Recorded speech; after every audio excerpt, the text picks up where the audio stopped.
Welcome to Con Mind. So today we are going to start NDA 2000 CDS 2017 second paper elementary mathematics. Okay, test series booklet is A. Maximum marks are 100, number of questions are 100, and time allotted is 2 hours. That means per question 1 mark. Okay, immediately after the commencement of the examination. Okay, these are all the instructions which we know, the genuine instructions. Okay, please follow them, and let us begin with the first question. It says, what is the value of alpha for which x square minus 5x plus alpha and x square minus 7x plus 2 alpha have a common factor? Suppose that common factor is k. Okay, then k will satisfy both these equations. So it will be like k square minus 5k plus alpha, and that is equals to k square minus 7k plus 2 alpha. K square gets cancelled out.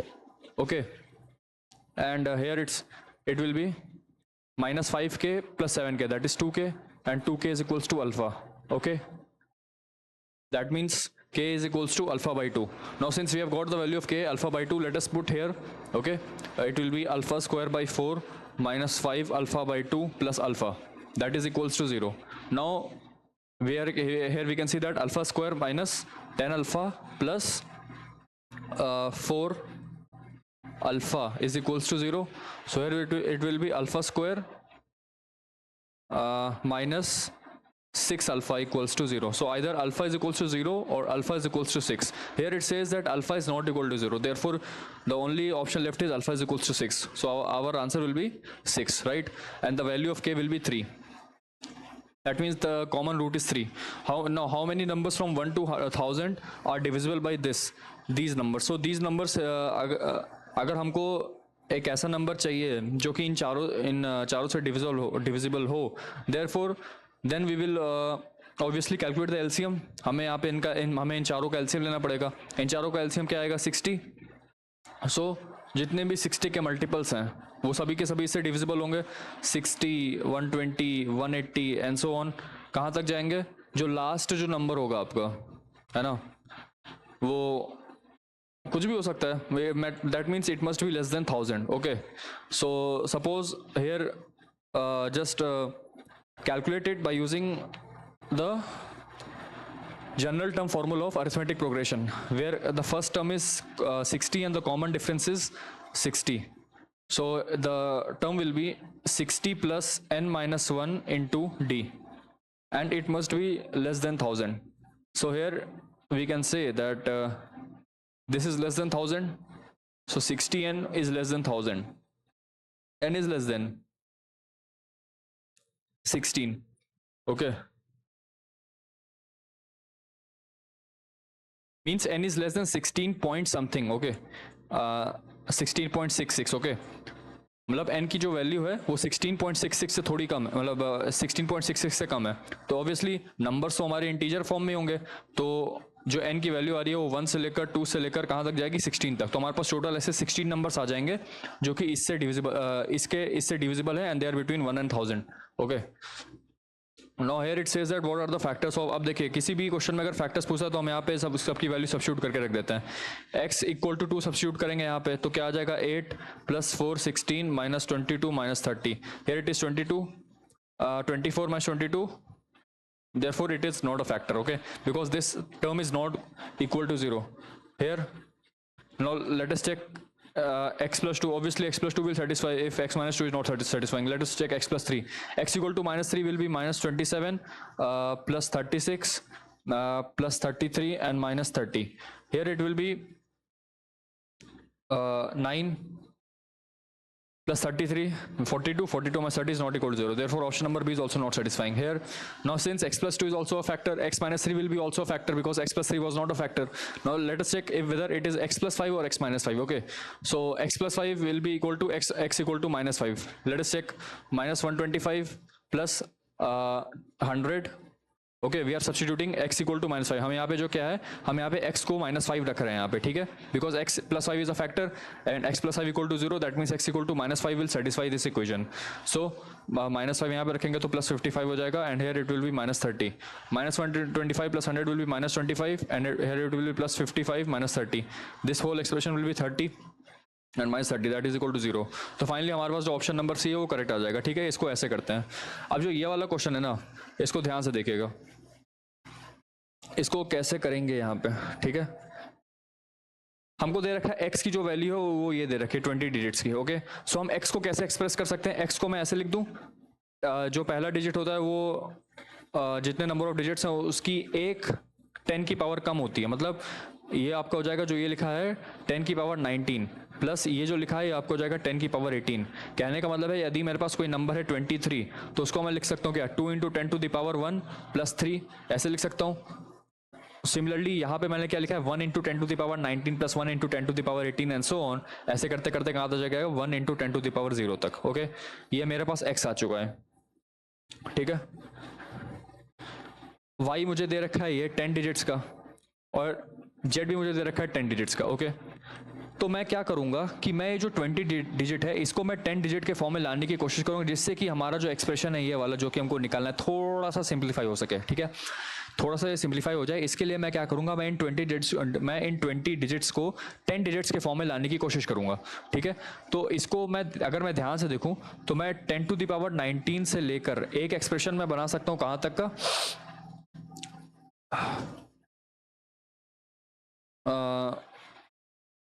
मतलब कहने, अच्छा एक minute, कहने का ये मतलब है कि हम यहाँ पे क्या कर सकते हैं, अगर मैं 10 टू द पावर 9 से स्टार्ट करूँ एंड इसको ले जाऊँ 10 टू द पावर 10 तक, यदि मैं इसको 10 टू द पावर 0 तक इसको मैं a मान लूँ, और उसके बाद 10 टू द पावर 9 से पहले जितने टर्म्स हैं यानी कि 10 टू द पावर 19 से लेकर 10 टू द पावर 10 और फिर 10 टू द पावर 9 से लेकर 10 टू द पावर 0, यदि हमने इसको a माना है और अगर हम इस वाले एक्सप्रेशन में 10 टू द पावर 10 कॉमन निकाल लें तो 10 to the power 9 plus 10 to the power 8 and so on till 10 to the power 0 बचेगा, और प्लस ये हमने a पहले से ही लिया हुआ था। अब ध्यान से देखिएगा तो ये भी हमारा a ही लिखा हुआ है। ओके, ये हमारा a लिखा हुआ है, तो ये कितना हो जाएगा 10 to the power 10 into a plus a, यानी कि ये हमारा क्या हो जाएगा x, ये हमारा x हो गया। ठीक है, सिमिलरली y हमारा क्या हो जाएगा, y आपको हो जाएगा 3 into 10 to the power 9, 3 into 10 to the power 9 and so on till 3 into 10 to the power 0। 3 मैं यहाँ से कॉमन ले लूंगा तो 10 टू द पावर 9 से so on till 10 to the power 0, फिर से वही एक्सप्रेशन हमको मिला क्या, 3 है, तो ये क्या लिखा हुआ है 3 है। सिमिलरली जो z है हमारा वो यहाँ पे 2 से रिप्लेस है, तो z की वैल्यू कितनी हो जाएगी 2a। तो ये हमारे पास y की वैल्यू हो गई, ये हमारे पास z की वैल्यू हो गई और ये हमारे पास x की वैल्यू हो गई। ठीक है, अब हम इसको एक्सप्रेशन में पुट करते हैं, तो 10 to the power 10 multiplied by a plus a minus y square कितना हो जाएगा 9a स्क्वायर। ठीक है, 9a स्क्वायर अपॉन में z की वैल्यू क्या है 2a। तो फिर अब यहाँ पे हम देख सकते हैं कि डिनोमिनेटर न्यूमिनेटर में a कॉमन है, तो a कैंसिल आउट हो जाएगा, क्या बन जाएगा 10 to the power 10 plus 1 minus 9a upon 2। जो फाइनल एक्सप्रेशन आया मेरे पास ये आया। अब ध्यान से देखिएगा, अब हमें क्या करना है, हमें यहाँ पे a की वैल्यू कैलकुलेट करनी है। हमने a को क्या एज्यूम किया था, हमने a को ये एज्यूम किया था, ये 10 to the power 9 and so on till 10 to the power 0। तो अब हम ये चूंकि ये जीपी में है तो जीपी का सम हमें कैलकुलेट करना आता है। कैसे कैलकुलेट करेंगे, फर्स्ट टर्म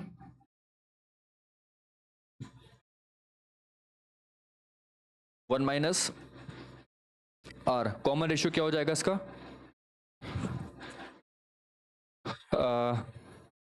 1/10,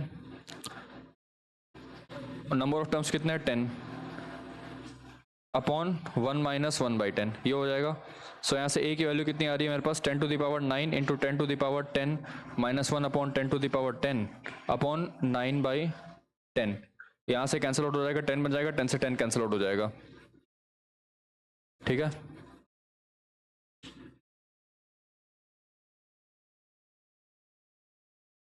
तो यहाँ से मेरे पास क्या आया, तो जो 9a की वैल्यू हो जाएगी ना, 9 इधर चला जाएगा तो 9a की वैल्यू कितनी आ गई 10 टू द पावर 10 माइनस 1, और यही 9a की वैल्यू मैं यहाँ पे सब्स्टिट्यूट कर दूंगा। ठीक है, जैसे मैंने इसको यहाँ सब्स्टिट्यूट किया तो मुझे क्या मिल जाएगा 10 to the power 10 plus 1 minus 10 to the power 10 plus 1/2, ये कैंसिल आउट हो जाएगा, तो मेरे पास क्या बचा 2/2 विच इज इक्वल्स टू 1। ठीक है, तो इसका आंसर कितना आ जाएगा, ऑप्शन नंबर बी।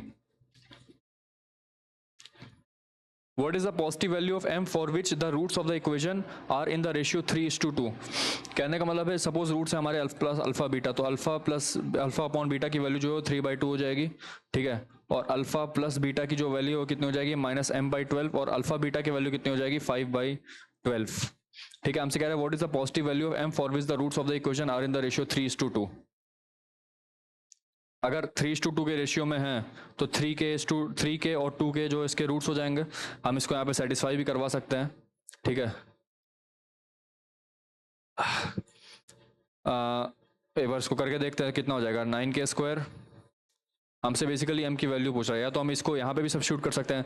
अगर हमारे पास दो रूट, सपोज अल्फा की वैल्यू 3k है, बीटा की वैल्यू 2k, तो उसको सब्स्टिट्यूट करेंगे तो 5k की वैल्यू -m/12 आ जाएगी, और यहाँ से कितनी आ जाएगी, 6k² की वैल्यू आ जाएगी 5/12।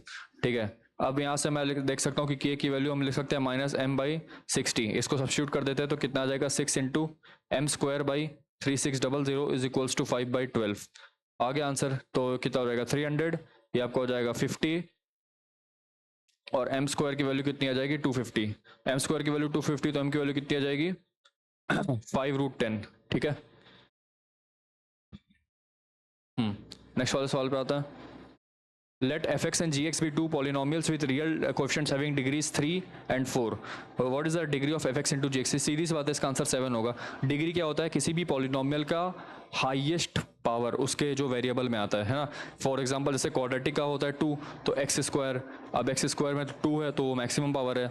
एक बाई क्वाड्रेटिक होता है जो कि x⁴ में जाता है तो उसका डिग्री 4 हो जाता है। यानी कि किसी भी एक्सप्रेशन में, किसी भी पॉलिनोमियल में जो x की हाईएस्ट पावर होती है, जो वेरिएबल जो होता है उस पॉलिनोमियल का, उसकी जो हाईएस्ट पावर होती है वही उसकी डिग्री को डिफाइन करता है। ठीक है, तो सपोज इसकी डिग्री 3 है तो कुछ x³ प्लस समथिंग समथिंग होगा। इसको हमने fx माना क्योंकि fx की जो डिग्री वो 3 है, ये fx है। इसको हमने किससे मल्टीप्लाई किया, उस पॉलिनोमियल से जो कि gx है, जिसका जो डिग्री है वो 4 है, यानी कि कुछ समथिंग x⁴ समथिंग समथिंग होगा। तो जब आप पहले टर्म को इन दोनों को मल्टीप्लाई करोगे तो उसी समय x⁴ आ जाएगा। That will be the maximum power that a value x can have. Okay, so this answer is 7। Next, हमसे पूछा रिमाइंडर कितना है। ऑब्वियसली x + 3 की वैल्यू 0 होगी तो x की वैल्यू -3 हो जाएगी। यहीं पे सब्स्टिट्यूट कर दीजिए और आंसर निकालिए। तो x की -3 सब्स्टिट्यूट करेंगे तो कितना आ जाएगा, -27 × 5 कितना हो जाता है, 135, -135 प्लस 9 + 5 45 प्लस 18 + 9, ये हो गया 27, और ये हो जाएगा कितना 72। तो 135 -135 + 72 कितना हो जाएगा, सब्सट्रैक्ट कर दीजिए 3 63 -63। ठीक है, आंसर कितना आ जाएगा मेरा, -63। The product of two non zero expressions is this if there HCF is p² then there LCM is. देखिए कितना सिंपल सवाल है, डायरेक्ट सवाल है। इसका आंसर ऑप्शन नंबर डी हो जाएगा। क्यों, क्योंकि हमको पता है कि product is equals to HCF multiplied by LCM। अब हमसे LCM पूछा है तो HCF को प्रोडक्ट को HCF से डिवाइड कर दीजिए, यानी कि p² को यहाँ पे लाइए, this expression divided by p²। ये कैंसिल आउट हो गया, मेरे पास क्या बचा, x + y + z × p, option number D. ठीक है, if the points p and q represent the real numbers this and this on the number line, then the distance between p and q। अब हमको distance between p and q निकालने के लिए पहले हमें p और q निकालना पड़ेगा। ठीक है, अच्छा सपोज हमने x को माना ये है ना 0.83 बार। अब देखिए बार चूंकि एक नंबर पे है तो हम इसको 10 से मल्टीप्लाई करेंगे। ठीक है, 10x = 8.3। ठीक है, 8.3, एक 3 बाहर आ जाएगा, एक जो अंदर वाले 3 हैं उसके ऊपर एक बाहर आ जाएगा। ठीक है, अब हम क्या करेंगे, इन दोनों को सब्ट्रैक्ट करेंगे। ठीक है,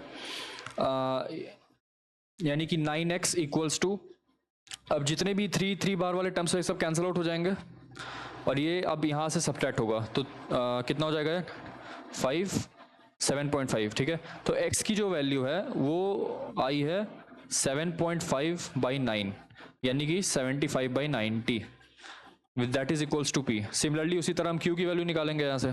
ठीक है, सपोज हमने y माना इसको 0.62 बार, चूंकि बार सिर्फ एक नंबर पे है तो 10 से मल्टीप्लाई होगा, and that will be equal to 6.22 bar. अब जब हम इसको सब्ट्रैक्ट करेंगे तो यहाँ से 2 बार वाले टर्म सारे कैंसिल आउट हो जाएंगे, फिर बचेगा सिर्फ यही वाला, तो कितना हो जाएगा 5.6। ठीक है, तो y की जो वैल्यू है वो आ जाएगी आपके पास 5.6/9, यानी कि 56/90, that is equals to q। तो मेरे पास q की वैल्यू आ गई 56/90, p की वैल्यू हो गई 75/90। चूंकि डिस्टेंस हमसे पूछा हुआ है तो डिस्टेंस क्या हो जाएगा, p - q, that is equals to 75 - 56/90। ठीक है, तो ये कितना हो जाएगा 9 1, 19/90 जो है मेरा आंसर हो जाएगा इसका, option number B. Sudhir purchase a chair with 3 consecutive discounts, the actual deduction. बहुत ही सिंपल सवाल है। सपोज सुधीर मतलब सपोज जो उसका कॉस्ट प्राइस, मतलब जो उसकी मार्केट प्राइस थी उस पर्टिकुलर चेयर की, वो x थी। उसके बाद उससे सक्सेसिव डिस्काउंट्स मिले। तो सक्सेसिव डिस्काउंट्स का फॉर्मूला क्या होता है? x 1 minus 20/100 multiplied by 1 minus 12.5/100 multiplied by 1 minus 5/100। ठीक है, तो कितना हो जाएगा? x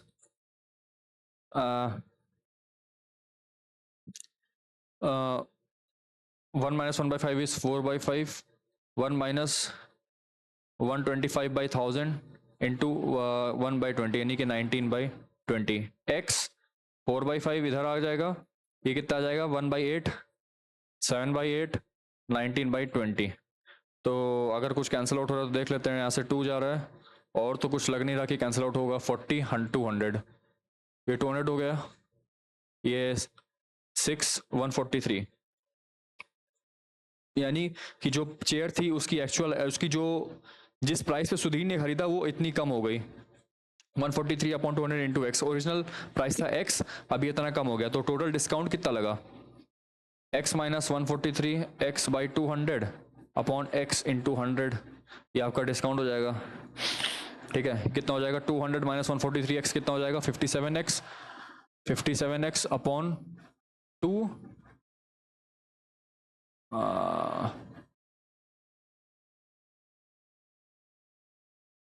अच्छा एक मिनट, ये 133 होगा, सॉरी ये 133 होगा, 133, तो ये आ जाएगा 67।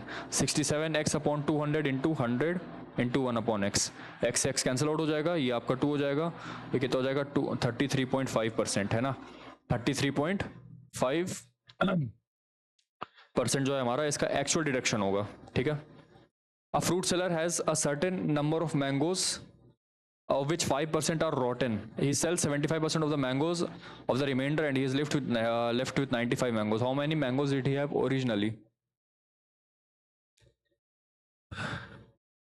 तो देखिए, सपोज उसके पास ओरिजिनली x मैंगोज थे, ठीक है, 5% उसमें से रॉटन है, ठीक है, यानी कि 95% अच्छे हैं, यानी कि 95% मैंगोज में से वो अच्छे हैं, यानी कि 19x/20 mangoes are good. Now he sells 75% of the remainder, 75% of the remainder, यानी कि इसका 75%, यानी कि इसका 3/4 उसने बेच दिया। तो उसने बेचा कितना? 57x/80, ठीक है, उसने इतने मैंगोज बेच दिए,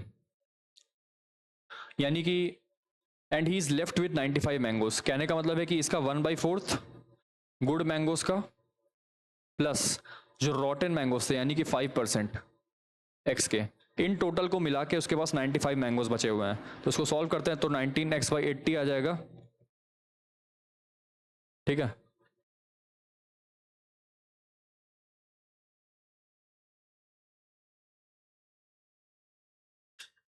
अच्छा एक बात है यहाँ पे, इस क्वेश्चन में इन्होंने ये स्पेसिफाई नहीं किया है कि जो 95 मैंगोज बचे हैं कि क्या ये सही वाले मैंगोज हैं कि रॉटन वाले हैं। कहने का मतलब ये है कि ये 95 जो है ये टोटल रॉटन प्लस प्योर वाले मैंगोज है कि ये सिर्फ प्योर वाले। तो क्वेश्चन में अगर देखा जाए तो जो आंसर दिए हुए हैं वो सिर्फ प्योर वाले के हिसाब से दिया हुआ है। ठीक है, यानी कि 25% ऑफ द रिमाइंडर ओनली, यानी कि ये जो हमारे पास 5% रॉटन है, अब ऑब्वियसली वो तो उसको फेंके ही जाएंगे, वो बचेंगे तो है नहीं उसके पास, वो जो 5% रॉटन है वो तो उसको फेंक ही देगा, तो ये वाला टर्म हम इग्नोर कर देंगे ऐसा। ठीक है, so 19x/80 will be equal to 95 and here it will be x equals to 400। ठीक है, तो हमारे पास जो है 400 इसका आंसर आ जाएगा। कोई कैंडिडेट ये भी कर सकता है कि क्यों हम 5% वाले को कंसिडर नहीं कर रहे हैं, क्योंकि 5% वाला भी तो बच जाएगा। 25% of the pure mangoes plus 5% of the रॉटन mangoes, ये बचेंगे। अब दिक्कत यह है कि वो रॉटन को रखेगा क्यों अपने पास? फ्रूट सेलर रॉटन को क्यों रखेगा? वो रॉटन को फेंक देगा और जो बचे हुए प्योर मैंगोज हैं सिर्फ उसमें से 75%, जो बचे हुए रिमाइंडर है 95%, उसमें 75% वो बेच दिया, तो 25% वो बचा, तो वही 25% जो है यानी कि 1/4 of that pure mangoes will be equal to 95। तो हमारा जो आंसर हो जाएगा कितना? 400 हो जाएगा। ठीक है, If a train crosses a kilometer stone in 12 seconds, how long will it take to cross 91 kilometer stones completely if its speed is 60 kilometre per our? अब इसका मतलब ये है कि ये जो किलोमीटर स्टोन है यहाँ पे, जब ट्रेन का अगला हिस्सा यानी कि जो ट्रेन का इंजन था वो जब यहाँ पे था, है ना, और जो उसकी पीछे वाली गाड़ी थी वो यहाँ पे थी, जब इस पीछे वाले पोर्शन ने इसको यहाँ पे क्रॉस किया तब जाके उसको 12 सेकंड लगे, ठीक है, 1 किलोमीटर स्टोन के लिए. How much will it take to cross the 91 kilometre stone, यानी कि जब 91 टाइम आएगा तो क्या होगा. बेसिकली जब 91 टाइम अगर जबकि फर्स्ट टाइम ये आया तो जब इसका इंजन यहाँ पे था, तो 91 टाइम में 91th जब हम बार मल्टीप्लाई करेंगे तब उस समय इसका इंजन यहाँ पे रहेगा. And obviously it will take 12 seconds more. कहने का मतलब है कि पहले हम 91 सेकेंड तक निकाल लेते हैं, है ना. When this front portion will be at 91 kilometre stone, at 91 kilometre stone, तो कितना टाइम लगेगा. 12 सेकेंड लगता है हर एक स्टोन को क्रॉस करने में. 60 किलोमीटर पर आवर की स्पीड है, तो speed is equal to distance upon time. अब डिस्टेंस उसने कितना, सपोज जो ट्रेन की लेंथ है वही उसकी डिस्टेंस मान लेते सपोज, फिर फॉर 1 किलोमीटर स्टोन, तो उसको टाइम कितना लगा, डिस्टेंस यानी कि total length of the train divided by 60 kilometre per hour. ठीक है, किलोमीटर पर आवर को मीटर पर सेकंड में बदल लेते हैं, तो 5/18, 18 ऊपर जाएगा. Okay, so it will be like, एक मिनट, टाइम तो 12 ले रहा है ना, तो 12 is equals to L into 18 upon 60 into 5, so 6 2 ज़ा 6 3 ज़ा 320 ज़ा, so L is equals to 200, है ना. जो ट्रेन की लेंथ है वो बेसिकली 200 मीटर की है, ठीक है. तो हमारे पास जब ट्रेन की लेंथ आ गई 200 मीटर, तो बस हमें क्या करना है, निकाल देना है, ठीक है. हमें निकाल देना है. जब मेरे पास जो ट्रेन की लेंथ है वो कितनी आ गई, 200 मीटर की, यानी कि उसको कितना कवर करना पड़ रहा है, जब तक वो 91 स्टोन तक नहीं पहुंच जाती, इट विल बी 91 इंटू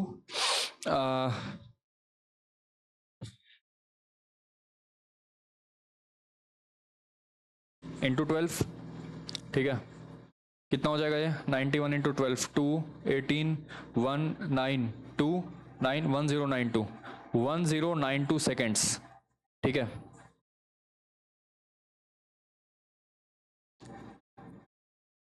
या फिर इसको ऐसे ना करके हम एक तरह से और ले सकते हैं, ये थोड़ा सा लॉजिकल नहीं रहेगा. हमसे कह रहा है कि जो ट्रेन है वो किलोमीटर स्टोन को 12 सेकंड में क्रॉस करती है. सपोज किलोमीटर स्टोन यहाँ है और 91 किलोमीटर स्टोन यहाँ पे है. अब जब ट्रेन इन दोनों के बीच चलेगी, ये 1 किलोमीटर पे यहाँ पे कहीं आया कि ये 1 किलोमीटर आपने कर लिया है और ये 91 किलोमीटर आपने कर लिया है, तो टोटल इन दोनों की जो बीच की दूरी होगी 90 किलोमीटर की होगी ना, वो 90 किलोमीटर की हुई. यानी कि ट्रेन ने इस वाले स्टोन से इस वाले स्टोन तक चलने में उसने 90 किलोमीटर लगाए हैं, ठीक है. 90 किलोमीटर, यानी कि जब ट्रेन का अगला हिस्सा यहाँ था और जब ट्रेन का अगला हिस्सा यहाँ था तब तक उसने 90 किलोमीटर ट्रैवल कर लिया. अच्छा, और जब वो 91 किलोमीटर के स्टोन पे होगा तो, और जब ट्रेन का अगला हिस्सा आगे होगा तो ट्रेन का जो पिछला हिस्सा होगा वो 200 मीटर पीछे होगा, 200 मीटर पीछे होगा, यानी कि उसको 200 मीटर और कवर करना पड़ेगा जिससे कि वो कंप्लीटली 91 किलोमीटर स्टोन को क्रॉस कर जाए, ठीक है. कहने का मतलब ये है कि 90 kilometres plus this 200 metre will be our total duration, ठीक है. तो 90 के पहले हम 90 का निकाल लेते हैं, ठीक है. तो 90,000 मीटर्स मल्टीप्लाइड बाई इसकी स्पीड कितनी हो जाएगी, 60 into 5/18, that will be equals to 50/3, so that will be 3/50. Here it will be 5400, ठीक है. यानी कि उसको 5400 सेकेंड्स लगे, 5400 सेकेंड्स लगे from going from 1 kilometre stone to 91 kilometre stone, ठीक है. मैं आपको पहले बता दे रहा हूँ, इस बात का ध्यान रखिएगा कि आप इसको 91 नहीं लीजिएगा, ये 90 है. फर्स्ट किलोमीटर स्टोन और 91 किलोमीटर के स्टोन के बीच में जो दूरी होती है that will be equals to 90 kilometre. तो यहाँ से हमको इस 90 किलोमीटर को ट्रैवल करने में इतने सेकंड्स लगे, प्लस जो एक्स्ट्रा जो ट्रेन का पिछला हिस्सा है जो 200 मीटर और कवर करना पड़ेगा ताकि ट्रेन जो है कंप्लीटली 91 किलोमीटर को क्रॉस कर जाए. So therefore it will take 12 seconds more. Why? Because a kilometre stone को कंप्लीटली क्रॉस करने में उसको 12 सेकंड लगते हैं. तो अब 1 किलोमीटर स्टोन ये भी तो है एक तरह से 1 किलोमीटर स्टोन, तो इसको कंप्लीट करने में भी 12 सेकंड लगेंगे. तो इसको हम 12 से मल्टीप्लाई कर देंगे, मतलब बेसिकली 12 और ऐड कर देंगे इसमें, तो 12 सेकंड इसको और लगेंगे. तो टोटल जो मेरे पास आया वो 5412 इतने सेकंड्स आए. इसका सेकंड्स कितना हो जाएगा, 90 मिनट और ये हो जाएगा 12 सेकंड्स, यानी कि 1 आवर 30 मिनट्स एंड 12 सेकंड्स जो है इसका करेक्ट आंसर हो जाएगा, ठीक है। In a 100-meter race, A runs at this speed. If A gives B a start of 8 meters and still beats him by 9 seconds. तो देखिए उसने A ने बेसिकली B को बीट किया बाई 9 सेकेंड्स, ठीक है। तो उसको कैसे देखेंगे, डिस्टेंस A ने कितनी चली 100, ठीक है, उसने डिस्टेंस चली 100, अच्छा, डिवाइड बाई, अब 6 किलोमीटर पर आवर को मैं मीटर पर सेकंड में बता देता हूँ थोड़ी देर के लिए। 6 किलोमीटर पर आवर कितना हो जाएगा मीटर पर सेकंड में, 6 इंटू 5/18 3, 5/3, यानी कि 100 डिवाइडेड बाई 3 इंटू 5, यानी कि 60, ठीक है, यानी कि उसने 60 सेकंड्स लिए, ठीक है, 100 मीटर को कवर करने में उसने, और बी ने 9 सेकंड ज़्यादा लिए, यानी कि उसने 69 सेकंड्स लिए, और उसने चला कितना 92, तो उसकी स्पीड कितनी हो जाएगी 92/69, ठीक है। 69 ये 92 मीटर्स में है और ये 69 भी हमारा सेकंड में है, तो इसको आवर में कन्वर्ट कर लेते हैं, उसको किलोमीटर में कन्वर्ट करते हैं, तो 92/100 या 1000 सॉरी, है ना, डिवाइडेड बाई 69, यानी कि इंटू 1/69, और ये सेकंड्स में है तो ऊपर जाएगा तो कितना हो जाएगा 3600, कितना हो जाएगा 12 23 4 48/10, that is equals to 4.8 kilometre per hour, ठीक है। The question of this when divided by this, बहुत ही सिंपल है। ये क्या लिखा है 2x का होल क्यूब माइनस y का cube, a cube minus b cube, so that will B a minus b, a square plus b square plus ab. Now this expression is divided by this expression, cancels out, we are left with 2x minus y, option number C, ठीक है। Next वाले सवाल पे आता है, क्या बोल रहे हैं हमसे, if x plus 2 is the common factor of this and this, satisfy कर जाएगा तो 4 minus 2a plus b that is equals to 4 minus 2b plus a, cancel out हो जाएगा। फिर यहाँ से आपका हो जाएगा 3b is equals to 3a, so a is equals to b, that is equals to a by b is equals to 1, therefore हमसे ratio पूछा तो कितना हो जाएगा 1।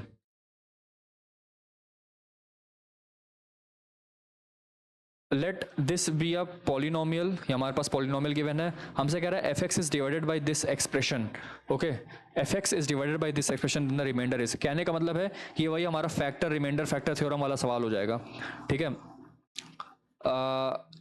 अगर हम इसको इससे डिवाइड करें और हमसे रिमाइंडर पूछ रहा है, यदि ये इसका फैक्टर होता, यदि ये वाला इसका फैक्टर होता तो रिमाइंडर जीरो छोड़ता, कब, जब हम x को b बाई ए सब्स्टिट्यूट करते हैं। कहने का मतलब है कि हम x को b बाई ए इस पॉलिनोमियल में रखेंगे तो जीरो आए चाहे कोई एक नंबर आए तो हमेशा रिमाइंडर होता है, अब जीरो आता है तो रिमाइंडर जीरो आता है, अगर कोई कॉन्स्टेंट नंबर आता है तो रिमाइंडर वो कॉन्स्टेंट नंबर होता है, तो हम यही चीज़ करेंगे कि x equal to b by a यहाँ पे रख देंगे। कहने का मतलब है कि अगर हमको रिमाइंडर निकालना है तो हम f को f of b by A substitute कर देंगे यहाँ पे, और जो भी वैल्यू आएगी, सपोज कोई वैल्यू आ रही है b, तो जो भी वैल्यू आएगी b वो उसका रिमाइंडर हो जाएगा। यही तो हम क्वेश्चन करते आ रहे हैं। अभी जस्ट हमने पिछले वाले क्वेश्चन में देखा था कि मोस्टली ज़्यादा ही पीछे नहीं होगा, जिसमें हमको फैक्टर दिए हुए थे कि कौन सा एक्सप्रेशन इसका फैक्टर होगा, तो वही हम उसको 0 0 पुट करके रख रहे थे। सिमिलरली हम यहाँ पे भी इसको 0 से इक्वेट करेंगे तो x की वैल्यू b बाई ए आएगी और यही b बाई हम यहाँ पे पुट कर देंगे, ठीक है, तो वही हमारा रिमाइंडर आ जाएगा, ठीक है। तो f ऑफ b बाई ए जो है इसका रिमाइंडर आएगा। नेक्स्ट वाले सवाल पे आते हैं, कंसीडर द फॉलोइंग क्वेश्चंस, 222 हमसे पूछ रहा है कि इनमें से कौन सा परफेक्ट स्क्वायर नहीं हो सकता। अब हमको पता है परफेक्ट स्क्वायर होने के लिए जो यूनिट डिजिट होती है, कभी भी अगर किसी भी नंबर में यूनिट डिजिट जो है 2 3 7 या 8 आ जाए, किसी भी नंबर में यदि यूनिट डिजिट जो है आपका 2, 3, 7 या 8 आ जाए तो वो नंबर कभी भी परफेक्ट स्क्वायर नहीं हो सकता, कभी भी परफेक्ट स्क्वायर वो नहीं होगा। तो यहाँ पे हम देख सकते हैं यहाँ पे 2 आ रहा है, यहाँ पे 3 आ रहा है और यहाँ पे 7 आ रहा है, जो कि बिल्कुल भी मान्य नहीं है। तो हमारा जो पहला, तीसरा और चौथा जो है परफेक्ट स्क्वायर नहीं होगा, ठीक है, परफेक्ट स्क्वायर नहीं होगा। तो हमारा ऑप्शन नंबर डी करेक्ट हो जाएगा।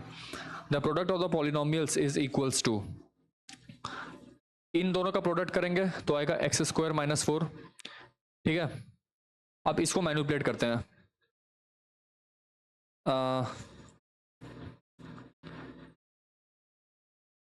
इसको मैं यहां लिख सकता हूं x cube minus 8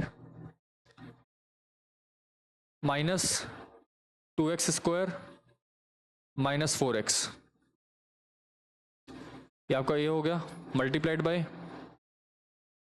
x cube plus 8 plus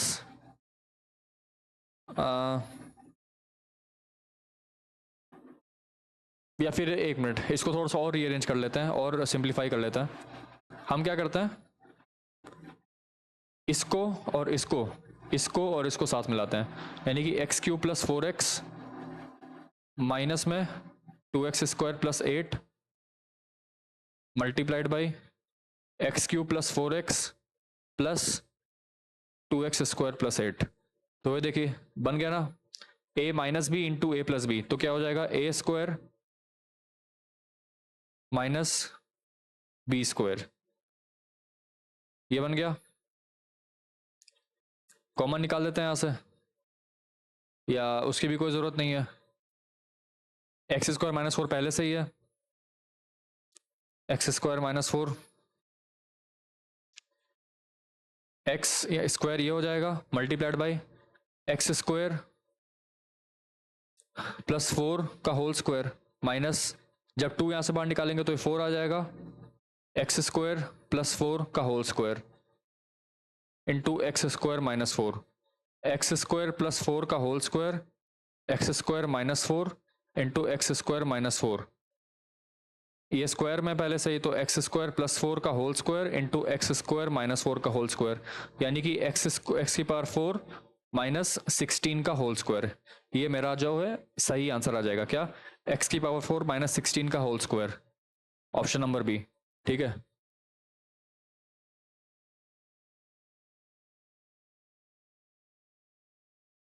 the factors of this are, हमसे इसके फैक्टर्स पूछा है तो इसके फैक्टर्स निकालते हैं। एक्स इक्वल टू 0 पुट करते हैं, 0 पुट करेंगे तो माइनस 72 रिमाइंडर आ जाएगा, तो ऑप्शन नंबर ए तो नहीं होगा। क्या हम जब एक्स को 1 पुट करेंगे तो होगा, देख लेते हैं, 1 into 3 into 5 into 7, sorry 1 into 3 into 4, 1 into 3 into 4 into 6, 72 minus 72 which is equal to 0, तो ये तो हो रहा है, ये तो होगा। अब माइनस 6 पुट करके देखें तो minus 6 into minus 4 into minus 3 into minus 1, कितना हो जाएगा 72 माइनस 72, ये तो हो गया। यानी कि ये भी कर रहा है, एक तरीके से कर रहा है, ठीक है। अब हम देखते हैं कि लास्ट वाले एक्सप्रेशन में, ठीक है, लास्ट वाला एक्सप्रेशन करता है कि नहीं, यानी कि ऑप्शन नंबर ए और ऑप्शन नंबर डी तो गया। अब इन दोनों ऑप्शन में ये दोनों तो सेटिस्फाई कर रहे हैं, अब देखना है कि ये सेटिस्फाई करेगा कि नहीं, ठीक है।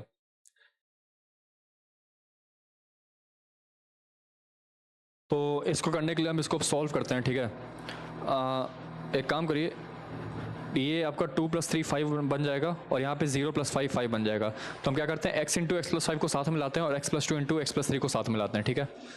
तो x into x plus 5 into x plus 2 into x plus 3, ठीक है।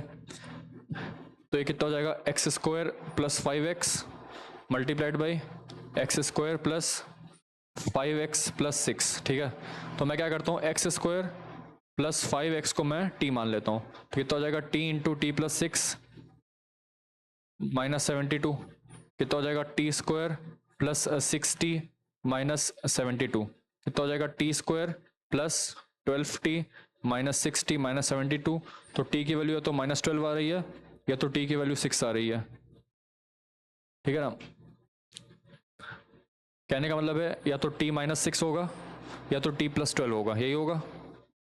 अच्छा, तो अब t की वैल्यू वापस से सब्स्टिट्यूट कर देते हैं, कितना हो जाएगा, x square plus 5x minus 6 multiplied by x square plus 5x plus 12, ठीक है। यहाँ से मैं इसको फर्दर ब्रेक डाउन करके लिख सकता हूँ, क्या, x square plus 6x minus मतलब इसको फैक्टर्स में ब्रेक कर देते हैं ना, माइनस 6, तो कितना हो जाएगा, x into x plus 6 minus 1 into x plus 6, और इसको ब्रेक डाउन करके लिखेंगे तो क्या हो जाएगा, या फिर इसको ऐसे ही रहने देते हैं ना, तो basically x minus 1 into x plus 6 into this particular factor, यानी कि x square plus 5x plus 12। तो देखिए हमारे पास ऑलरेडी आ चुका है कि ये जो है ऑप्शन नंबर सी में ही दिख रहा है हमको, ऑप्शन नंबर सी। आप चाहे तो इसको चेक भी कर सकते हो, नहीं तो आप इसको फर्दर पहले इसको साथ में लाओ, फिर इसको तोड़ो, फिर वापस एक नई क्वेश्चन बना के उसको फैक्टर करो और फिर यहाँ पे लाओ। तो x minus 1 into x plus 6 यहाँ पे भी आ गया, और चाहे तो हम इसे ऐसे भी निकाल सकते थे, लेकिन हमको इस वाले फैक्टर निकालने में प्रॉब्लम हो रही थी, इसलिए हमने उसको दोबारा से पूरा सॉल्व किया। ऑप्शन नंबर सी जो हमारा करेक्ट आंसर आ जाएगा। If the HCF of the polynomials is this, then what are the values of a and b respectively? देखिए, यदि HCF इन दोनों का पॉलिनोमियल है तो उनमें एक पर्टिकुलर कोई चीज होगी जो कॉमन फैक्टर होगी। सपोज अगर मैं इसको फैक्टराइज करूं, अगर मतलब बेसिकली HCF इन दोनों का ये है, इसको मैं लिखूंगा तो क्या हो जाएगा, x plus 2 into x minus 1, यही होगा ना, यानी कि x plus 2 into x minus 1 जो है कॉमन आ रहा है, ठीक है। कहने का मतलब है कि यदि x plus 2 into x minus 1 एक कॉमन फैक्टर है दोनों के बीच का, तो वो यही होगा या तो यही होगा, यानी कि x इक्वल टू माइनस 2 और x इक्वल्स टू 1 इन दोनों को सेटिस्फाई करेगा। तो हम पहले इसको सेटिस्फाई करवाते हैं। यहाँ पे जब मैं x को माइनस 2 रखूंगा तो आ जाएगा 4 minus 6 plus a equal to 0, यानी कि a की वैल्यू कितनी आ जाएगी,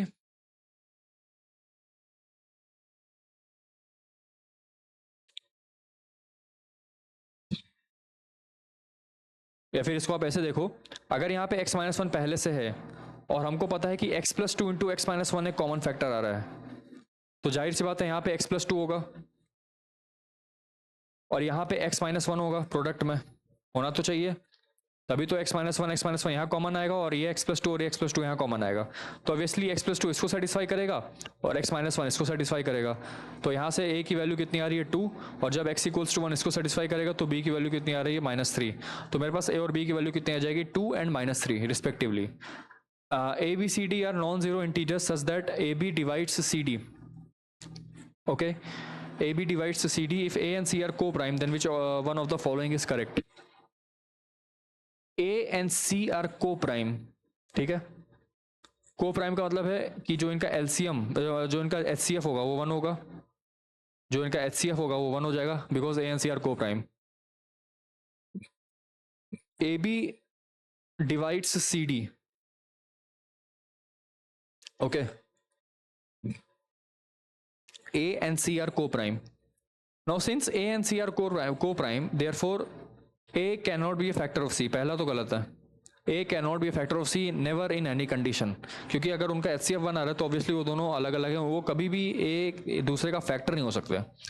Now a is a factor of b। अब a जो है b का फैक्टर होके क्या ही कर लेगा, हमको तो भाई इसको इससे डिवाइड करना है ताकि रिमाइंडर जो है 0 आए, यहाँ पे कोई एक नंबर आए के। लेकिन अब जब a b का फैक्टर हो जाएगा तो उससे क्या फर्क पड़ता है, हमें a को या तो c या d में से किसी a का फैक्टर बनाना होगा, तो ऑब्वियसली हमको a जो है वो d का फैक्टर होना चाहिए, ठीक है। a जो है हमारा d का फैक्टर होना चाहिए, तभी जाके वो डिवाइड करेगा। तो ऑप्शन नंबर c जो है करेक्ट हो जाएगा। d a का फैक्टर नहीं होना चाहिए, a जो है d का फैक्टर होना चाहिए। फॉर एग्जाम्पल यदि a की वैल्यू 6 है और a मतलब a की वैल्यू 18 है और d की वैल्यू 3 है, तो हम बोल सकते हैं कि d जो है वो a का फैक्टर होगा, वो तो होगा, लेकिन क्या इसको फिर इसको डिवाइड कर पाएगा, नहीं, ये डिवाइड नहीं कर पाएगा। और 18 ऊपर जाना चाहिए, 3 नीचे आना चाहिए, यानी कहने का मतलब है कि a जो है वो d का फैक्टर होना चाहिए, a must be a factor of d। Next वाले सवाल पे आते हैं, ध्यान से देखिए। इसका जो एक रूट है वो आपको दिख ही रहा होगा यहाँ से कि x की वैल्यू 1 आ गई। कैसे, क्योंकि सपोज अगर हम x को 1 रखते हैं तो यहाँ पे मेरे पास क्या आ जाएगा, ab minus AC plus BC minus AB plus A C minus B C plus B C minus A C minus A B cancel out होकर 0 हो गया। तो x इक्वल टू 1 जो है इस ये रूट होगा जो उसको सेटिस्फाई करेगा, ठीक है। नाउ हमसे कह रहा है कि दो रूट्स आर इक्वल, यानी कि x इक्वल्स टू 1,1 जो है मेरे पास इसके रिपीटेड रूट्स आएंगे, ठीक है, repeated roots. So x equal to 1 ही जो है इसका एक रूट होगा। अब चूंकि इसका जो प्रोडक्ट आएगा वो अब 1 आएगा, and 1 is equals to c into a minus b upon this term a into b minus c. इसको यहाँ लाएंगे तो कितना हो जाएगा, a into b minus c is equals to c into a minus b, therefore a b minus A c is equals to a C minus B c, ठीक है। तो A B plus B c is equals to twice a c is equals to या फिर b a plus c 2ac, so b is equals to 2ac upon a plus c, ठीक है। या फिर कहें कि a plus c upon a c is equals to 2 upon b, तो कितना आ जाएगा 1 upon a plus 1 upon c is equals to 2 upon b. एक तरह से ये किसकी कंडीशन बन गई, हार्मोनिक प्रोग्रेशन की, ठीक है। ऑप्शन नंबर सी। नेक्स्ट वाले सवाल पे आता है, the non zero solution of the equation, non zero solution of the equation हमसे पूछ रहा है, उसको करते हैं।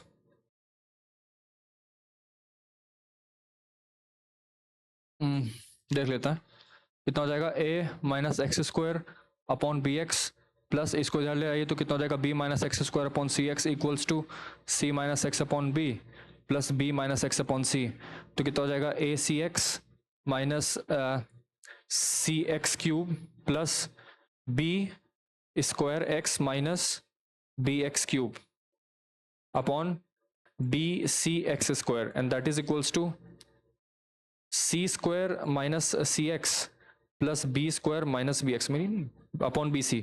ये कैंसिल आउट हो जाएगा, इधर जाएगा तो कितना हो जाएगा a c x minus c x cube plus B square x minus b x cube is equals to c cube x square, ठीक है, c cube x square minus c square x cube plus B square c x square b square c x square minus B c x cube, ठीक है। एक minute sorry यहाँ पे थोड़ी सी mistake हो गई, ये एक मिनट, इसको फिर से लिखते हैं।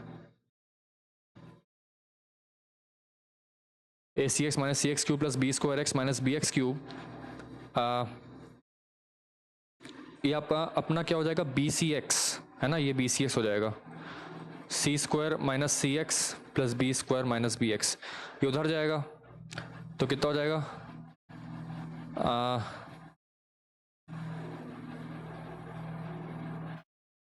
या फिर इसको इतना कॉम्प्लिकेट करने की ज़रूरत भी नहीं है, हम डायरेक्टली इसी को सॉल्व कर देते हैं, ठीक है। इस एक्सप्रेशन को ही जो हमारे पास क्वेश्चन में गिवन है डायरेक्टली हम इस एक्सप्रेशन को ही सॉल्व कर देते हैं, ठीक है। कितना हो जाएगा आपका a C minus c x square minus B square x plus b x square upon में बी एक्स सी, है ना, that is equals to c square x minus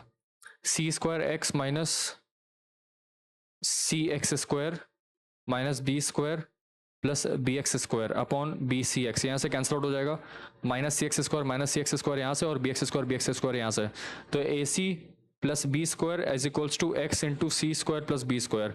तो यहाँ से एक्स की वैल्यू कितनी आ जाएगी, बी स्क्वायर प्लस ए सी अपॉन में बी स्क्वायर प्लस सी स्क्वायर, ठीक है। डायरेक्टली हमने ए सी को सॉल्व कर दिया, हमारे पास आंसर आ जाएगा, ठीक है, option number A. If K is an integer then this particular expression, अगर के कोई भी एक इंटीजर है तो देखिए पहले बात हमसे रूट्स पूछ रहा है तो हम इसका डिस्क्रिमिनेंट निकाल देते हैं, है ना, पॉजिटिव है, नेगेटिव है, नो रूट है,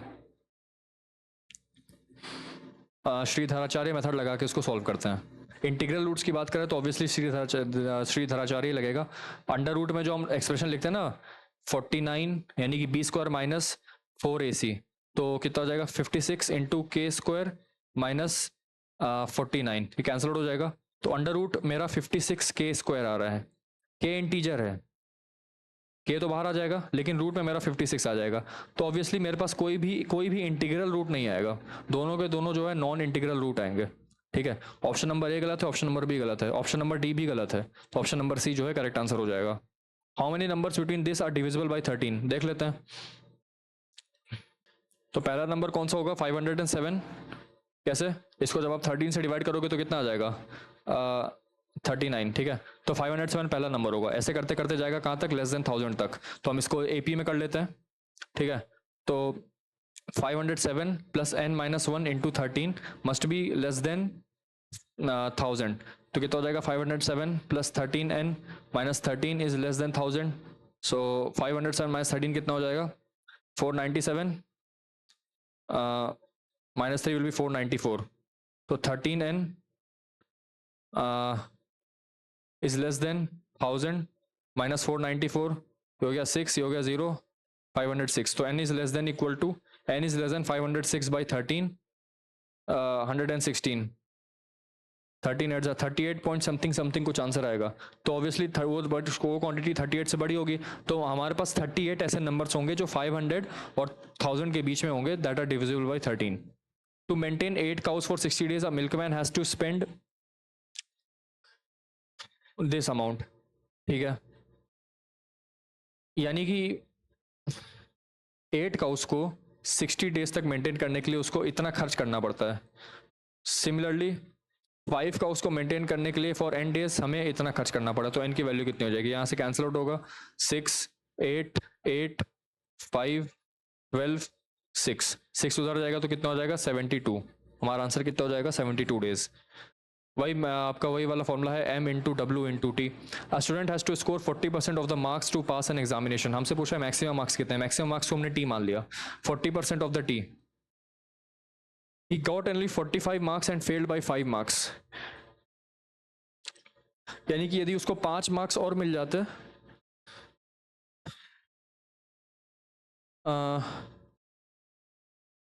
अच्छा 40% of the marks to pass the examination.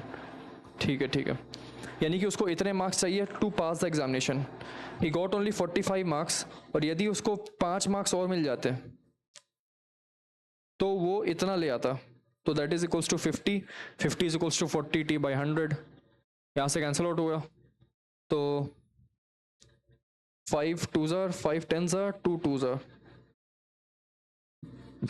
Sorry गलत कैलकुलेशन कर दी यहाँ पे, 1 मिनट, सही लिखा था बस कैलकुलेशन गलत हो गई थी। हमको बोला कि 45 मार्क्स उसको मिले, 5 मार्क्स और मिल जाते हैं, यानी कि 50 अगर होते तो वो 40% जो क्वालिफाइंग मार्क्स है ऑफ द टोटल मार्क्स है उसको कर जाता। ठीक है, तो यहाँ पे टी जब आप निकालेंगे तो 125 आ जाएगा। 2 5 2 25, 25 इंटू 5 कितना हो जाएगा, 125। जो हमारा टी टोटल मार्क्स है उसका 40% जो है पासिंग मार्क्स होगा, और वही पासिंग मार्क्स कितना है, 50। आंसर कितना हो जाएगा मेरा, 125। What is the value of u in the system of equations 3 into 2u plus v is equal to this and this?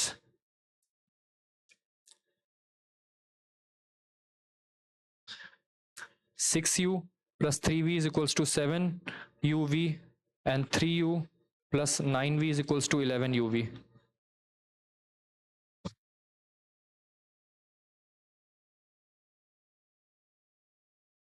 uv से डिवाइड कर देते हैं इक्वेशन को पूरे, तो यहाँ पे आ जाएगा 6/v plus 3/u is equal to 7, 3/v plus 9/u is equals to 11।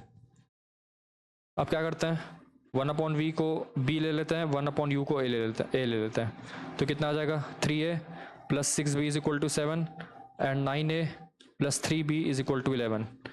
3 से मल्टीप्लाई कर देंगे इसको, तो आपके पास आ जाएगा 9a plus 18b is equal to 21।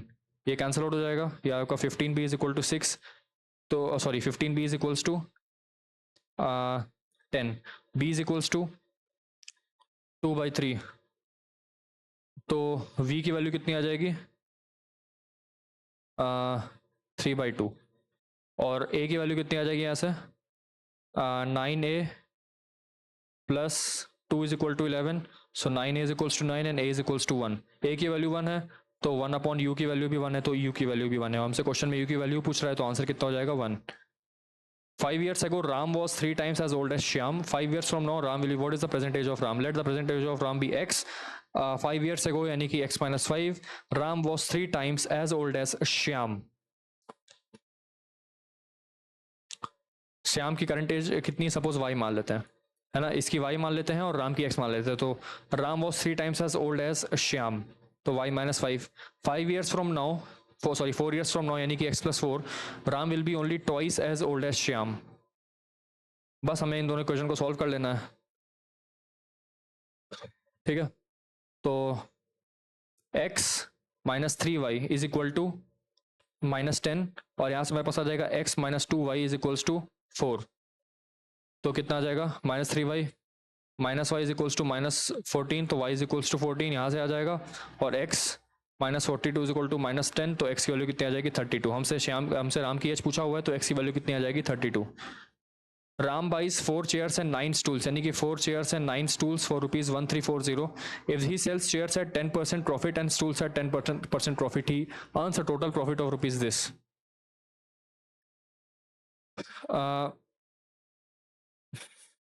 He sells chairs at 10% profit and stools at 10% profit, earns a total profit of 188.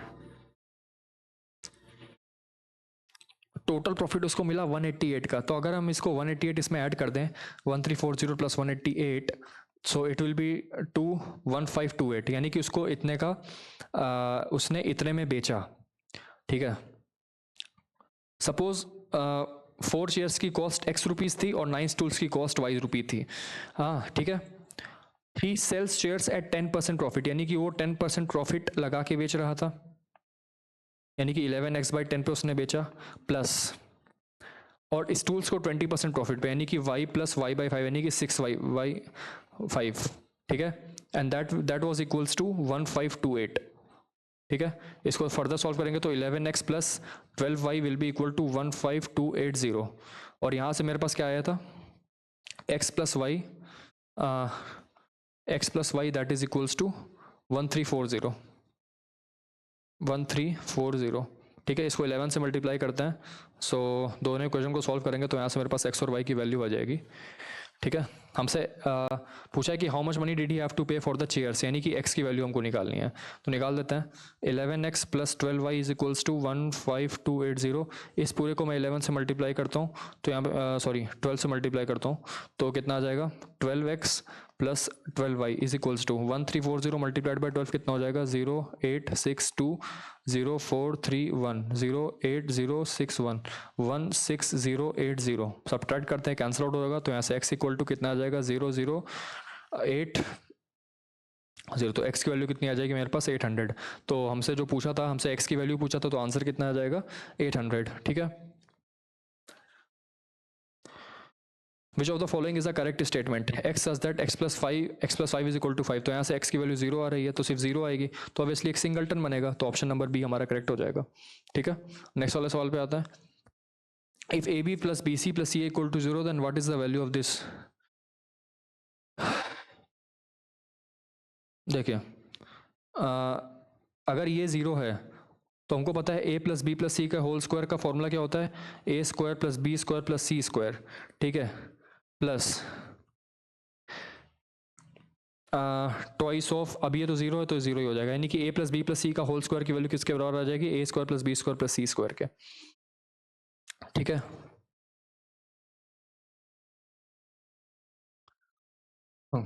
यहाँ पे हम क्या करेंगे, माइनस बी सी लिखा है, तो यहाँ से माइनस बी सी की वैल्यू कितनी आ जाएगी, A B plus A c, तो इसको मैं फर्दर रिफॉर्म करता हूँ, क्या हो जाएगा, ए square plus a B plus A c. Similarly ये वाले एक्सप्रेशन में बी स्क्वायर में अपॉन बी स्क्वायर प्लस, अब माइनस सी है तो उधर जाएगा, तो कितना हो जाएगा, b square plus a B plus B C plus C square upon c square plus, अब ए बी उधर जाएगा तो कितना हो जाएगा, plus B C plus A C.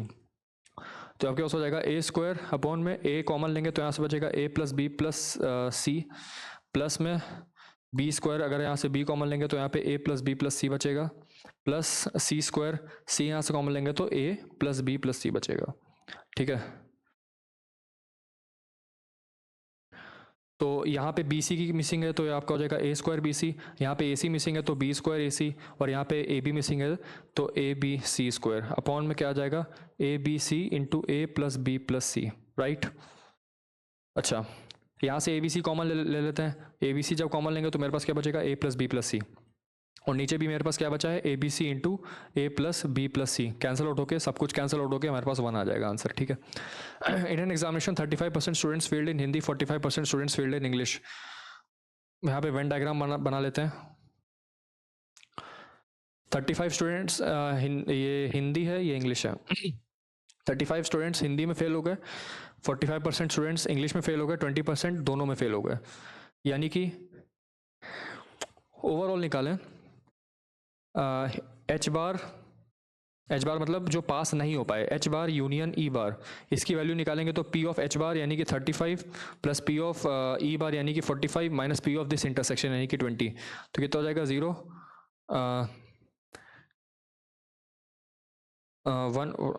80 minus 20 which is equal to 60, तो मतलब sorry N not P, so N of H bar union E bar that is equals to कितना 60।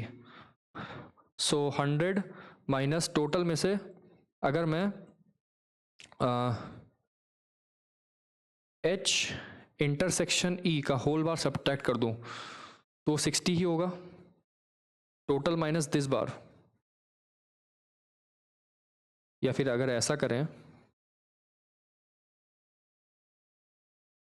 हमसे क्वेश्चन पूछा कि what is the sub percentage of students passing in both the subjects. अब देखिए ये इतने बच्चे हैं जो एटलीस्ट एक ना एक सब्जेक्ट में फेल हुए हैं, ठीक है। तो इसको टोटल में से जो कि हमने 100 लिया हुआ है, अगर मैं सब्ट्रैक्ट करूं कि कितने पास हुए, तो उसको मैं कैसे लिख सकता हूं, एच इंटरसेक्शन ई है ना, या फिर अगर आप ऐसे नहीं समझ पा रहे हो तो आप इसको ऐसे देखो, एच, इसको मैं एच बार यूनियन ई बार को मैं लिख सकता हूँ एच इंटरसेक्शन ई का whole bar that is equal to 60, और इसको मैं लिख सकता हूँ total minus H intersection E that is equal to 60। तो एच इंटरसेक्शन ई यहाँ से कितना आ गया 40, यानी कि हिंदी और इंग्लिश में पास होने वाले बच्चे कितने हैं 40। एच बार का मतलब होता है कि वो फेल हो गए, ई बार का मतलब होता है कि फेल हो गए, लेकिन एच और ई का मतलब होता है कि वो पास हो गए, ठीक है, इस बात का ध्यान रखिएगा। What is this expression equal to, तो इस एक्सप्रेशन को हमको बताना है कि इसका क्या होगा, इसको सॉल्व कर लेते हैं। तो कितना हो जाएगा, X Y minus X Z minus Y square plus Y Z into Z X, ठीक है।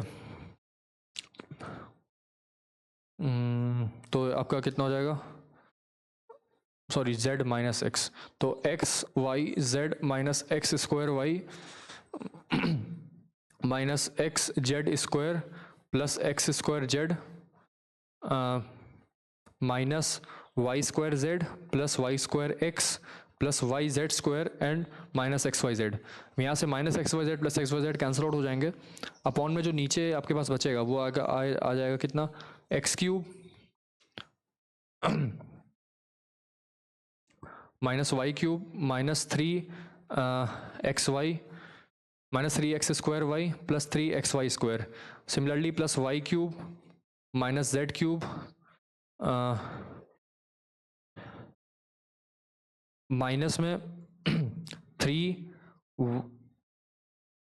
Y square Z plus 3 YZ square plus Z cube minus X cube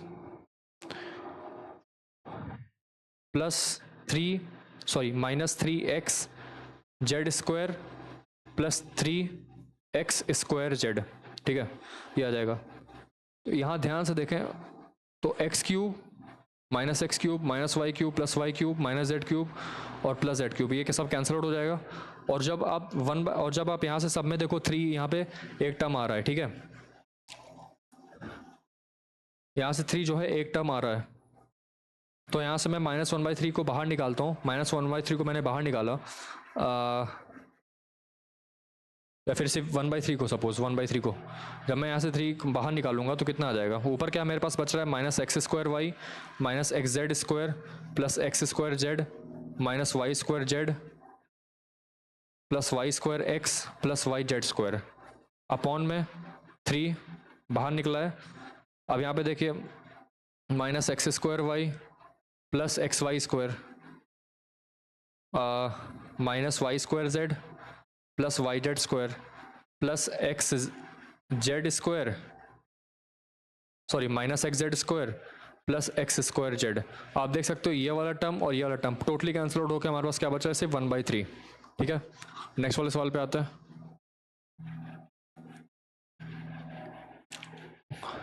the value of this, suppose इसकी value x है, तो x square की value कितनी हो जाएगी 1 + x, तो x square minus x minus 1 = 0।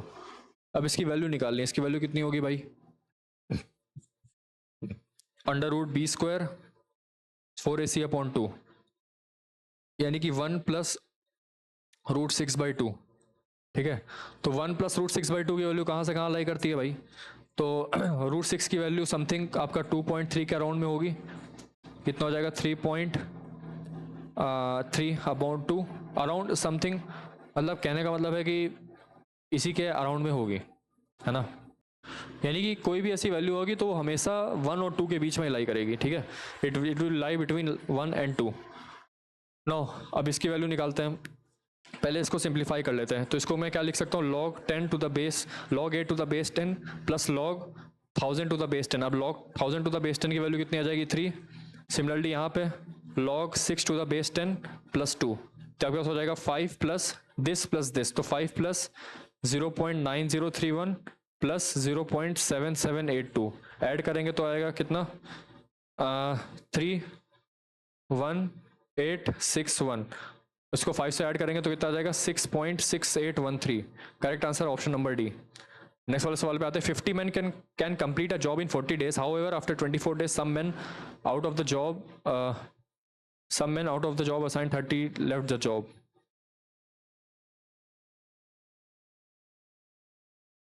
The remaining people took another 40 days to complete the job. अब देखिए बहुत ही सिंपल है, अगर 30 men 40 डेज में काम कर रहे हैं तो टोटल यूनिट वर्क कितना है, 1200 यूनिट्स का टोटल वर्क है।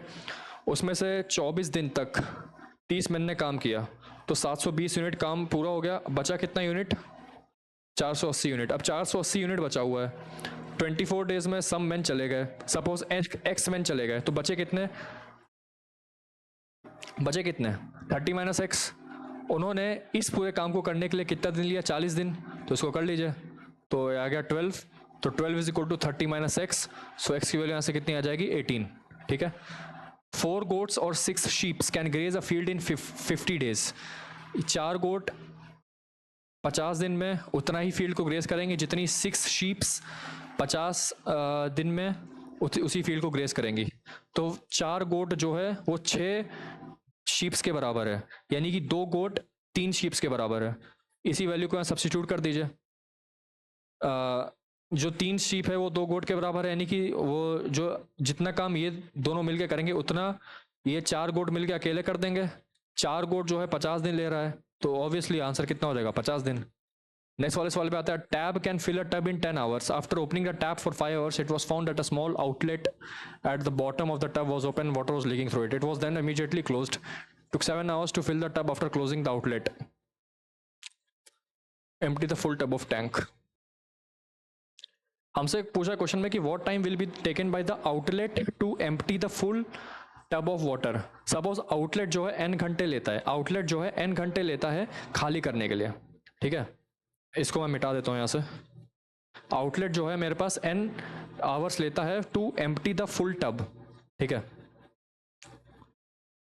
अच्छा, तो उसका 1 घंटे में कितना पानी निकाल देगा 1/n पार्ट, 1/nth पार्ट वो निकाल देगा 1 घंटे में। ठीक है, अच्छा, अब देखिए हमसे क्वेश्चन में कह रहा है tap can fill a tub in 10 hours. After opening the tap for 5 hours it was found that a small outlet at the bottom of the tub was open।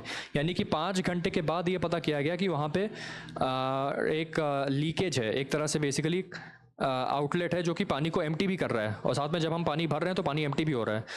तो इसका 1 घंटे का काम कितना हो जाएगा 1/10, तो 5 घंटे का काम कितना होगा 5/10, यानी कि 1/2। लेकिन आउटलेट भी है साथ में, 5 घंटे में आउटलेट भी खुला रहा, तो 1 घंटे में 1/n है, तो 5 घंटे में कितना हो जाएगा 5/n। अब ऑब्वियसली इतना भर रहा, इतना जा रहा था तो प्लस साइन, और वहाँ से इतना पानी निकल रहा तो माइनस, यानी कि इतना पोर्शन जो है अभी टंकी का भर गया है, इतना पोर्शन जो है टंकी का भर गया है। बचा कितना पोर्शन है, तो इसको 1 में से सब्ट्रैक्ट कर देंगे, तो कितना हो जाएगा 1/2 प्लस 5/n, ये हमारा रिमेनिंग पोर्शन है जिसमें कि पानी भरना है. Now it was then closed, यानी कि जो आउटलेट था 5 घंटे बाद तुरंत क्लोज किया गया. Now it took 7 more hours to fill the tub after closing the outlet. कहने का ये मतलब है कि 1/10 पार्ट को फिल करने में इस टैप को 1 घंटा लगता है, यानी कि एक पार्ट को फिल करने में इसको 10 घंटे लगते हैं. तो इतने पार्ट को फिल करने में कितना घंटा लगेगा, तो 10 इंटू 1/2 प्लस 5/n, और वो कितना गिवन है हमको 7 आवर्स, तो इसका 7 हो जाएगा. That is equals to 5 plus 50/n की वैल्यू 7 है. सो यहाँ से n की वैल्यू कितनी आ जाएगी 25. और वही हमसे क्वेश्चन में पूछा हुआ है कि जो हमको n निकालना था ना, कि what time will be taken by the outlet to empty the full tub of water. तो इसका आंसर कितना हो जाएगा 25 आवर्स. ठीक है, नेक्स्ट वाले सवाल पे आता है. A boy went to his school at a speed of this kilometer per hour and returned to his house at a speed of this kilometer per hour. If he was taken this minutes for the whole journey, what was the total distance walked?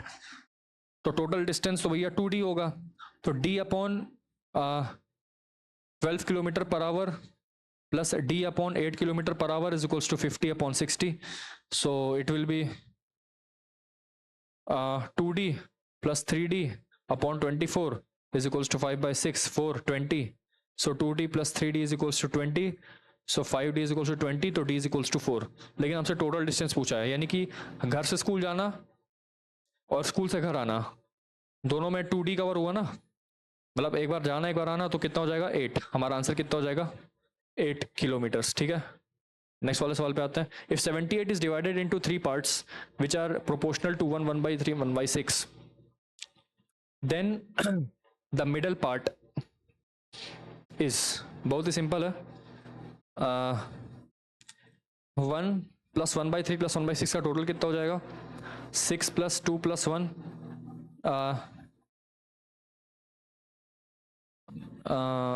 9/6.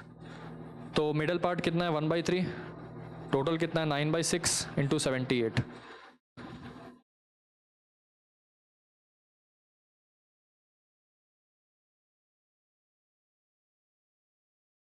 ठीक है, एक minute इसको फिर से करता है. 9/6 total आ जाएगा, तो अगर हम इसको k के रेशियो में लेंगे तो 9/6 इंटू के, यानी कि 3k/2. ठीक है, यह आपका आ जाएगा कितना टोटल, और ये टोटल किसके बराबर है 78 के बराबर. तो यहाँ से k की वैल्यू कितनी आ जाएगी 78 इंटू 2/3, 52/3. ठीक है,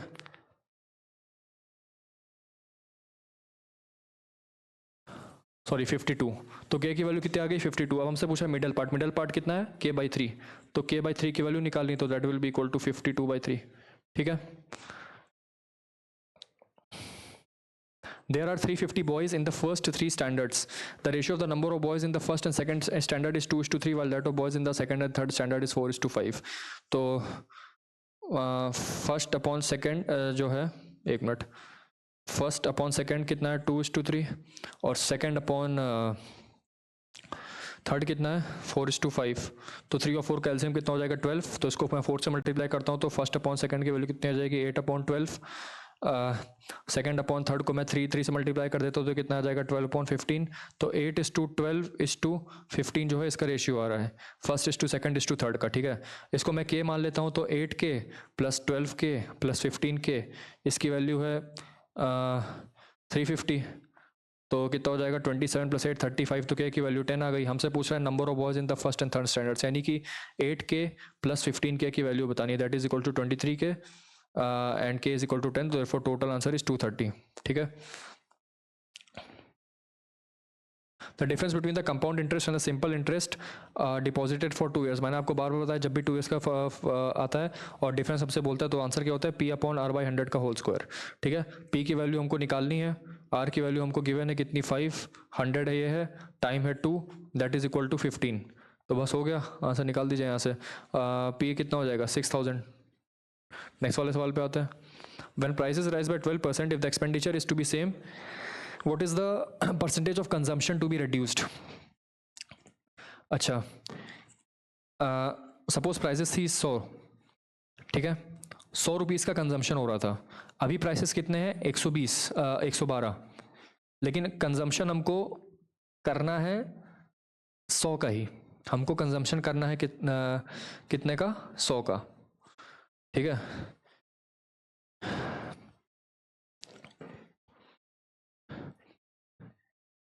कंजम्पशन हमको 100 का करना है। अब जो प्राइस हो गई है वो हो गई है 112 अपॉन 112 इंटू 100, बस minus 12 by 112 into 100, 50, 56, 25, 28, 3 jar 7 jar 75 by 7, 10, 2 by 7, sorry 10, 5 by 7%, ठीक है। माइनस में आएगा क्योंकि माइनस और चूंकि डिक्रीज ही तो हुआ है, तो डिक्रीज हुआ तो जाहिर सी बात है माइनस आएगा, तो इसका आंसर कितना हो जाएगा 10, 5 by 7%। A man rows down a river 18 kilometre in 4 hour and while the stream and returns in 10 hours. The speed of the man against the stream. अब देखिए भाई मैन इसका प्रॉब्लम है मैन और स्ट्रीम का। सपोज मैन की speed है v और स्ट्रीम की स्पीड है a। Man rows a river 18 kilometre in 4 hours, 18 upon rows down, down है तो सपोर्ट करेगा v प्लस ए हो जाएगा, that is equals to 4 and returns in 10 hours, यानी कि 18 upon v minus a that is equal to 10। 18 upon v plus a is equal to 4, 18 upon v minus a equal to 10। अब इसको solve करने की जरूरत नहीं है। अगर मैं देखूँ ऑप्शन नंबर 1 को, the speed of the man against the stream is 1.8 kilometre per our. यदि आप इसको सॉल्व करना भी चाहो तो आप कर सकते हो, ऐसी कोई बात नहीं है। तो यहाँ से हो जाएगा 2, यहाँ से हो जाएगा 9, so 9 is equals to 2v plus 2a, और यहाँ से काटेंगे तो 5 और 9, तो 9 is equals to 5v minus 5a। इसको सॉल्व करते हैं। इसको मैं 5 से मल्टीप्लाई कर देता हूँ, इसको मैं 2 से मल्टीप्लाई कर देता हूँ, ठीक है। तो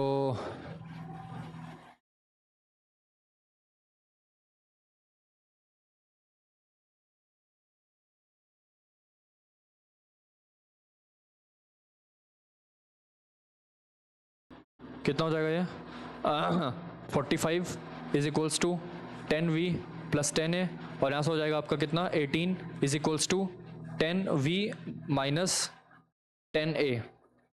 ये कैंसिल आउट हो जाएगा, तो यहाँ से आपके पास आ जाएगा 20v की वैल्यू कितनी आ जाएगी 363, तो v की वैल्यू आ जाएगी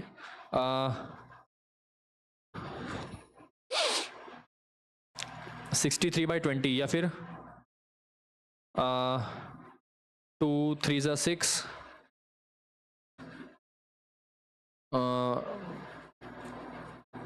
31.5, यानी कि 3.15, ठीक है ना। v की वैल्यू 3.15 आ जाएगी। सो a की वैल्यू कितनी आ जाएगी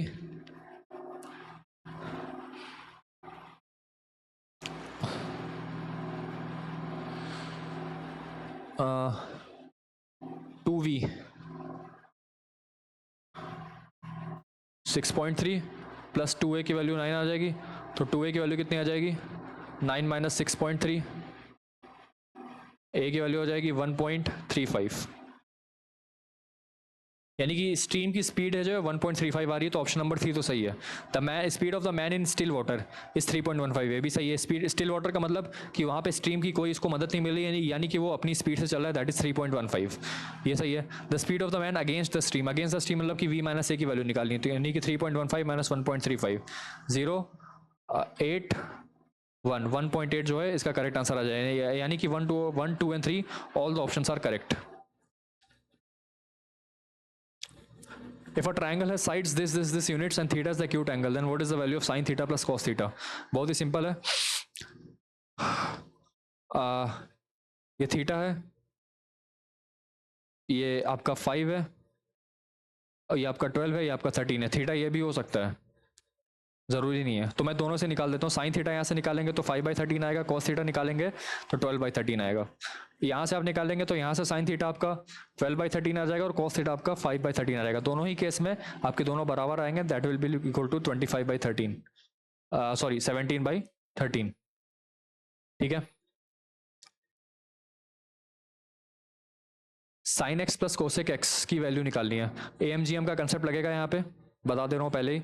कोसेक एक्स को आप लिख सकते हो sign x plus 1/x, sorry 1/sin x, और अगर मैं साइन एक्स को ए मानूँ और 1 अपॉन साइन एक्स को भी मानूँ, हमको पता है ए एम जी एम का कंसेप्ट होता है a plus b upon two is always greater than equal to root a b, यानी कि A M is greater than equal to G M.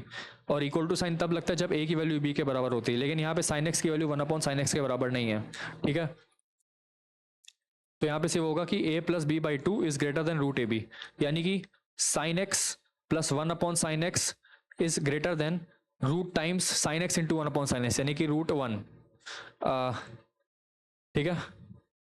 तो यहाँ से मुझे इसकी वैल्यू निकालनी है, 2 उधर चला जाएगा, तो sign x plus 1/sin x is always greater then 2, is always greater then 2, यानी कि sine x plus cosec x is greater then 2। और आंसर क्या आ जाएगा? ऑप्शन नंबर ए। यदि साइन थीटा की वैल्यू ये है तो कॉस थीटा की वैल्यू क्या हो जाएगी? तो उसकी वैल्यू हो जाएगी √1 minus m square minus n square का whole square upon m square plus n square का whole square, under m square m की पावर 4 प्लस एन की power 4 plus 2 m square n square minus m की power 4 minus n की power 4 plus 2 m square n square upon में m square plus n square का whole square. ये कटा ये कटा ये कटा ये कटा, तो यहाँ से आपके पास आ जाएगा 2mn upon m square plus n square, option number a. Next वाले सवाल पे आते हैं 49। Angle a of a triangle ABC is 30 degree and the circumradius is 10 centimetre, what is the length of side BC? ये a, ये B, ये सी। Angle A की value 30 degree दे रखी है, उसकी ऑपोजिट के साइड ए होता है। हमको पता है कि a upon sine a is equal to 2 times r, ये फॉर्मूला आप सभी को पता है। ए की वैल्यू कितनी है हमको निकालनी है, साइन ए की वैल्यू कितनी है, साइन 30 यानी कि 1/2, 2r की वैल्यू कितनी है 2 टाइम्स 10, तो 2a is equal to 2 into 10, a से 2 से 2 कैंसिल, तो ए की वैल्यू कितनी आ जाएगी 10 सेंटीमीटर, ठीक है। इस फॉर्मूले को याद रखिएगा, a upon sine a is equal to b upon sine b is equal to c upon sine c is equal to 2r। A की वैल्यू इतनी है, बी की वैल्यू इतनी है, then which of the following is correct? A की value निकाल देते हैं यहाँ से 1/√2 माइनस 1/2 अपॉन 1/√2 प्लस 1/2, ठीक है। तो ये कितना आ जाएगा √2 माइनस 1 अपॉन √2 प्लस 1, ठीक है। सेक 45 होता है cos 45, 1 अपॉन cos 45, ये हो जाएगा √2 माइनस 1 अपॉन cos 45 होता है 1 अपॉन sin 45, यानी कि √2 प्लस 1। तो देखिए √2 माइनस 1 अपॉन √2 प्लस 1 यहाँ पे भी आया और √2 माइनस 1 अपॉन √2 प्लस 1 यहाँ पे भी आया, यानी कि a is equal to b जो है हमारा करेक्ट आंसर हो जाएगा। इसी के साथ हम यहाँ पे CDS के 2017 के एलिमेंट्री मैथमेटिक्स के सेकंड पेपर को एंड करते हैं। पहला पार्ट जो कि 1 से लेकर 50 तक था, नेक्स्ट जो आपके 50 क्वेश्चन होंगे इसके बाद स्टार्ट हो जाएंगे। इसमें मोस्टली ट्रिग्नोमेट्री स्टैटिस्टिक्स वाले जितने ज़्यादा क्वेश्चन हैं वो आपके देखे जाएंगे। यहाँ तक अभी हमने इसको कर दिया है, तो इसको ध्यान से गो थ्रू करिए, अच्छे से देखिए, जिस क्वेश्चन में प्रॉब्लम आ रही है उस क्वेश्चन के हर एक स्टेप को देखिए, हर एक स्टेप को अच्छे से एक्सप्लेन किया गया है डिटेल में। यदि कोई क्वेश्चन रिपीट हो गया हुआ है फ्रॉम PYQ तो मैंने भी उसको वहाँ बताया है, उसके अप्रोच को बताया है, उसको ध्यान से देखिएगा। एंड इसमें ज़्यादा मोस्टली सिंपल ही सवाल आते हैं, कोई ज़्यादा ये वाली बात नहीं है। एंड आप बस इसमें अपने फॉर्मूले को टिप्स पे रखिए, कहाँ कौन सा फॉर्मूला लगाना है, किस कंडीशन में लगाना है, कंडीशन सेटिस्फाई हो रही है कि नहीं उस इंटरवल में, वो भी देखना है। ये सारी चीज़ें बारीक चीज़ें होती हैं, यहाँ पे कभी कभी मिस्टेक्स हो जाती हैं, तो इन सब चीज़ों को देखना है और प्रथम दृष्टि आप करते रहिए, अच्छे से सब हो जाएगा, ठीक है। Thank you.